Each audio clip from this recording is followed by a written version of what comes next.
नमस्कार दोस्तों, मैं हूं आस्था। आप सभी का स्वागत है हमारे YouTube चैनल ज्ञान कैप्सूल में।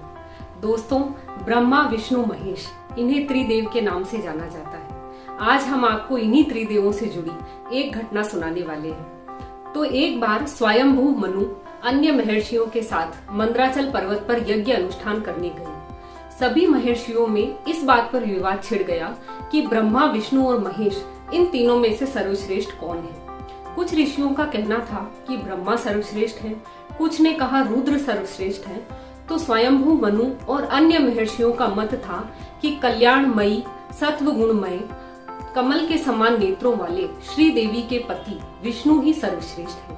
तो सभी महर्षियों ने महर्षि भृगु से प्रार्थना की कि आप ब्रह्मा, विष्णु और महेश के पास जाइए और पता लगाइए कि इन तीनों में से सर्वश्रेष्ठ कौन है। ऋषियों का आग्रह स्वीकार कर महर्षि भृगु सबसे पहले महादेव जी के घर कैलाश पर्वत पर गए। वहां उन्होंने देखा कि द्वार पर नंदीश्वर पहरा दे रहे हैं। उन्होंने नंदीश्वर से कहा, मैं भृगु हूँ, मैं ब्राह्मण हूँ और महादेव जी के दर्शन की इच्छा से यहाँ आया हूँ। नंदीश्वर ने कहा कि इस समय महादेव जी पार्वती के साथ क्रीड़ा भवन में है, तो यदि आप जीवित रहना चाहते हैं तो इस समय यहाँ से लौट जाइए। इस पर महर्षि भृगु को क्रोध आ गया। उन्होंने कहा कि महादेव जी में तो तमोगुण बहुत है, वह द्वार पर आए ब्राह्मण का तिरस्कार कर रहे हैं, इसीलिए मैं उन्हें श्राप देता हूँ कि आज से उन पर चढ़ा हुआ अन्न, जल, नैवेद्य कुछ भी सेवन के योग्य नहीं होगा, अर्थात अभक्ष्य हो जाएगा। इतना कहकर वे ब्रह्मा जी के लोक ब्रह्मलोक में आ गए। वहां ब्रह्मा जी कमल आसन पर विराजमान थे। सभी देवता उनसे वार्तालाप कर रहे थे। महर्षि भृगु उनके सामने गए और उन्हें हाथ जोड़कर वहीं खड़े हो गए।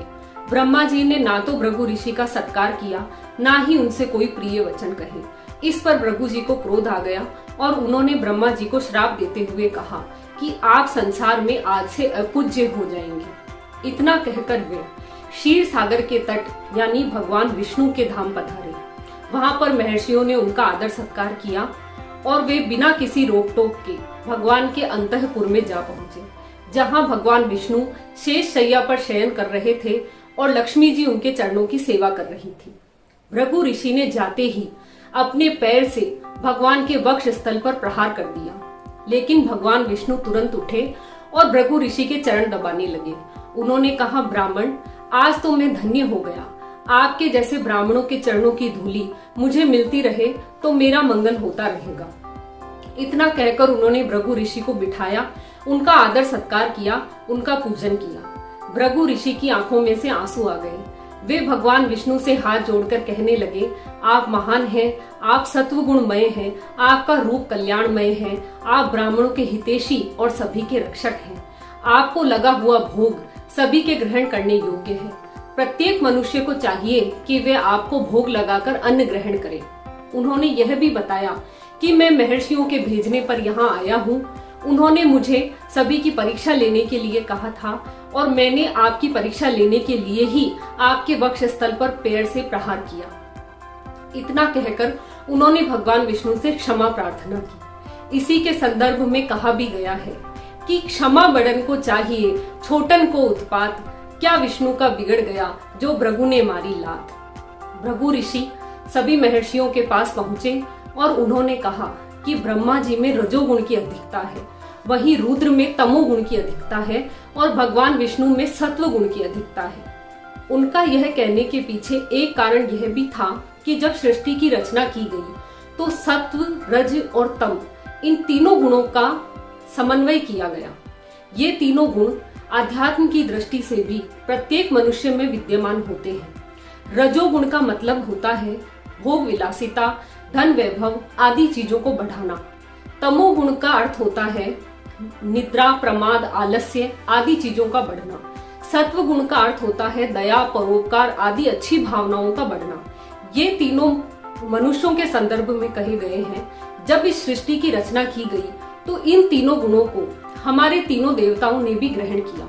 रजोगुण को ब्रह्मा जी ने ग्रहण किया क्योंकि उन्होंने सृष्टि की रचना की, सृष्टि को बढ़ाया, इसलिए रजोगुण ब्रह्मा जी ने ग्रहण किया। तमोगुण शिव जी ने ग्रहण किया क्योंकि उन्होंने सृष्टि के विध्वंस और संहार का दायित्व लिया। वहीं सत्व गुण विष्णु भगवान ने ग्रहण किया क्योंकि उन्होंने सृष्टि के पालन का दायित्व लिया। इसीलिए इस सृष्टि को त्रिगुणात्मक सृष्टि भी कहा गया है। हमने यह घटना पद्म पुराण के उत्तरखंड के ग्रंथ उपसंहार अध्याय से ली है। इसी घटना के संदर्भ में यह भी कहा जाता है कि जब भगवान विष्णु की वक्ष स्थल पर भृगु ऋषि ने प्रहार किया तो इससे माता लक्ष्मी क्रोधित हो गई थी। क्योंकि माता लक्ष्मी भगवान के हृदय में निवास करती है, तो जब भृगु ऋषि ने भगवान विष्णु के वक्ष स्थल पर अपने चरण से प्रहार किया तो वह आघात माता लक्ष्मी को भी हुआ और इससे उनका अपमान हो गया। वे इससे रुष्ट हो गईं और उन्होंने कहा कि आज से मैं भृगु ऋषि की संतानों के यहाँ निवास नहीं करूंगी, वे दरिद्र और निर्धन होंगे। भृगु ऋषि ने माता लक्ष्मी के श्राप से अपनी संतानों को मुक्ति दिलाने के लिए भृगु संहिता की रचना की, जो कि ज्योतिष का एक आधारभूत ग्रंथ है।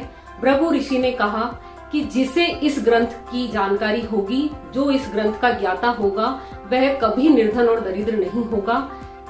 और इस प्रकार उन्होंने अपनी संतानों को माता लक्ष्मी के श्राप से मुक्ति दिलाई। तो यह थी त्रिदेवों से जुड़ी घटना। हमें आशा है आपको यह अच्छी लगी होगी। अगर आपको यह अच्छी लगी तो आप इस वीडियो को लाइक कीजिए, वीडियो को शेयर कीजिए, चैनल को सब्सक्राइब कीजिए। धन्यवाद।